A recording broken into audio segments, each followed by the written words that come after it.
नमस्कार. माझ्या अंतरंग या चॅनेलकरता मी प्रमिला आपणा सर्वांचं मनपूर्वक स्वागत करते. आणखी मी माझ्या एका कामानिमित्तानं बाहेर पडले. ऊन होतं बऱ्यापैकी. दुपारचं ऊन कसं असतं ते आपल्याला आता सर्वांनाच माहीत झालं आहे. तर एका रस्त्यानं जाताना मला हा देखणा असा झाडांचा नजारा बघायला मिळाला. या रखरखत्या उन्हाकडं बघताना डोळे अक्षरशः म्हणजे मिटावेसे वाटतात. इतकं ते रखरखतं ऊन असतं आणि डोळ्यांवरती गार पाण्याचा हबका मारून घ्यावा असं वाटतं. तर अशा ह्या डोळ्यांना त्रास होऊ नये म्हणून निसर्गानं जणू काही जादू करून टाकली आणि या झाडांवरती अशी ही फुलं लगडलीत. समोर जे झाड आत्ता मी दाखवलं ते तरी असं रस्त्यावरती झुकलेच इकडून तिकडे, आणि या झाडाखाली मी उभी आहे. ह्या झाडाला देखील भरघोस अशी लाल बुंद अशी फुलं लागलीत आणि इथूनच नदीचा जवळचा परिसर दिसतो समोर. ही जी पायवाट दिसते, या पायवाटेला पुढच्या बाजूला बघितलं तर नदीचं पाणी दिसतंय.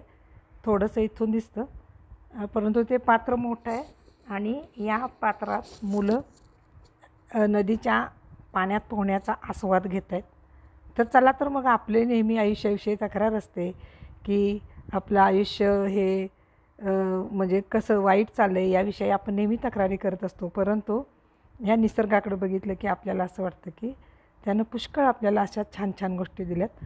तर चला आता ह्या ऊसाचा रसाचा जो गाडा आहे, इथं एक सुमन राजेंद्र लुगडे नावाच्या ताई हा गाडा चालवतात आणि समोरच मंगल कार्यालय आणि शेजारून जाणारा सतत जाणारा रत्नागिरी कोल्हापूर किंवा कोल्हापूर रत्नागिरी असा हा हायवे, आणि इथं भर उन्हात या ताई काम करतात.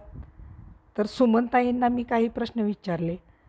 त्यांना ह्या व्यवसायाची आवड कशी निर्माण झाली किंवा ह्या उन्हात आता त्या इतकं काम करतात त्यांना काही त्रास होतो का. तर त्यांनी अतिशय हसतमुखानं उत्तर दिलं की त्या म्हणाल्या, जीवनात जगायचं म्हटलं तर लाजून नाही चालणार.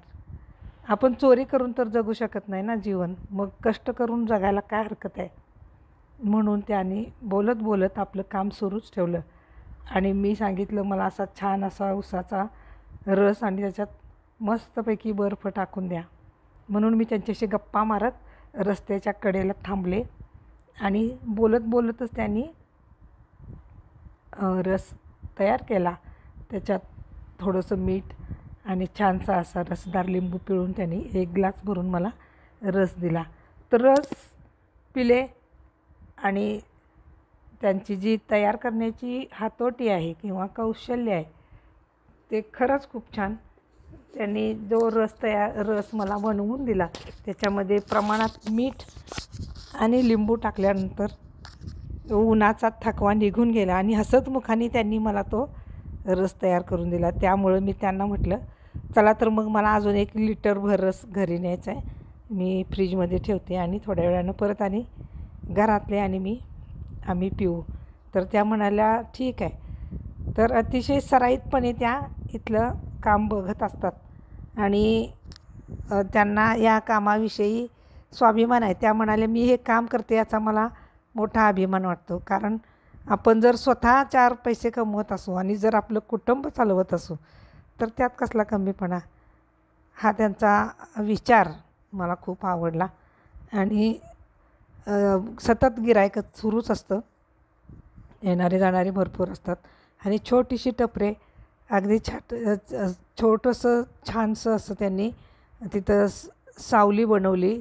एका वडाचं झाड आणि त्याच्यावरती नारळाच्या झावळ्यांचं त्यांनी छप्पर तयार केलं आणि तिथंच त्या व्यवसाय करतात.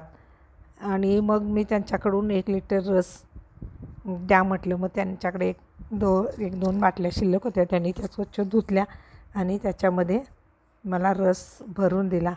अतिशय कौशल्यानं त्या हे काम करतात आणि ह्या कामाविषयी त्यांना आदरसुद्धा आहे आणि हे काम करताना मला आत्मविश्वास वाढतो असंही त्या म्हणतात. कारण एकतर आपण स्वावलंबी होतो आणि कुठल्याही प्रकारचे वाईट कृत्य, वाईट काम न करता एक चांगलं काम करतो आहे ह्याचा देखील आपण त्यांना आनंद होतो असं ते आवर्जून सांगतात.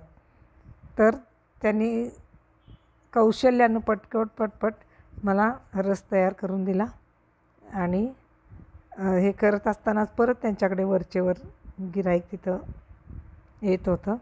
आमच्या गप्पा सुरूच होत्या. तेवढ्यात अजून तिथं 1-2 गिऱ्हाईक आले. त्यामुळं ताई न थांबता त्यांचं काम करत होत्या आणि मग शेवटी त्यांनी मला असा ऊसाचा रस ताजा तयार करून बाटलीत भरून दिला. मग मी त्यांना म्हटलं, तुमचा व्हिडिओ मी बनवला आहे. तर ते हसायला लागल्या, त्यांना आनंद झाला. त्या म्हटल्या, अहो असं मला जर तुम्ही सांगितलं असतं तर मला जमलंच नसतं, माझं वेगळंच हे झालं असतं. मग तुम्ही न सांगता केला आहे म्हटल्यावर कसा झाला.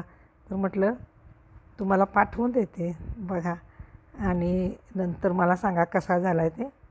तर त्यांनी दिलेला रस, या बाटलीत भरलेला रस, त्याच्यात थोडासा बर्फ वगैरे टाकला आणि ती बाटली मला त्यांनी भरून दिली. बोलत बोलत तिथं मी 1 ग्लासभर रस प्यायले आणि 1 बॉटल भरून देखील घेतली. त्या हसतमुखाने काम करत होत्या.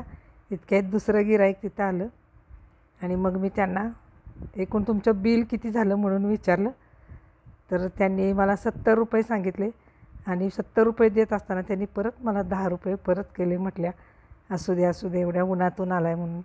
तर अशी ही मनानं मोठी असणारी माणसं असतात, ज्यांना आपण गरीब म्हणतो, परंतु ती गरीब नसतात, ती दिलदार असतात असं मला प्रामाणिकपणे वाटतं. आणि आता दुसऱ्या कस्टमरकडे त्या लक्ष देऊ लागल्यात आणि आमचं बोलणं चालू असताना व्हिडिओ केल्याचं ऐकून त्यांना खूपच आनंद झाला. तर हा ताईंचा व्हिडिओ तुम्हाला कसा वाटला तो मला कमेंट बॉक्समध्ये जरूर कळवा. धन्यवाद.